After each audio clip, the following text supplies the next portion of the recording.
Pendant ce temps, la première dame poursuit sa visite dans le Congo central, Boma, et la deuxième étape après Moanda. Denise Nyakero Tshisekedi va axer sa visite dans la deuxième ville de cette province sur l'aspect social avec l'aide à l'hôpital militaire de la première zone de défense, au centre de santé de Vulumbu et l'hôpital de référence de Moanda. Partout où elle est passée, la présidente de la fondation DNT a posé des actes de générosité aux patients et aux femmes des militaires. Les détails dans ce reportage signé Patricia Panzou. Dans son périple dans la province du Congo central, la première dame reste focalisée sur les axes prioritaires de sa fondation. L'axe santé figure parmi ses priorités. À l'étape de Moanda, Denise Nyakero Tshisekedi a visité l'hôpital de la base militaire de Kitona. Au service de maternité et pédiatrie, elle a eu un moment d'échange avec les mères et a partagé sa chaleur maternelle avec les enfants trouvés dans cette institution hospitalière. Des cas des maladies particulières de certains enfants ont retenu l'attention de la première dame qui a ordonné que la prise en charge soit assurée par sa fondation.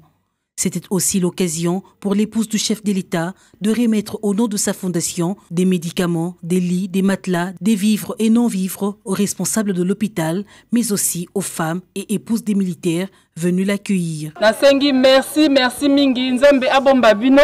Je vous remercie infiniment et je transmettrai votre message au président de la République pour qu'il puisse aussi penser à vous ici à Kitona.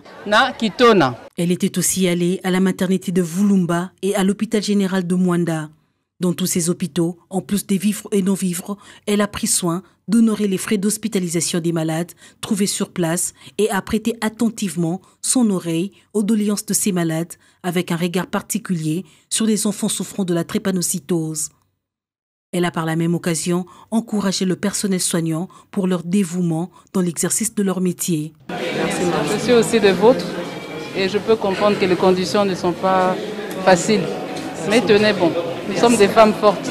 L'épouse du chef de l'État s'est également rendue au port Yacht Banana pour échanger avec des femmes qui se sont spécialisées dans la transformation des produits de pêche. Un bel exemple d'autonomisation que salue Denise Nyakero Tshisekedi qui poursuit sa mission dans le Congo central par la ville de Boma. Une mission dont l'objectif est de palper les réalités auxquelles fait face la population de cette province et de mener des actions dans le cadre de sa fondation.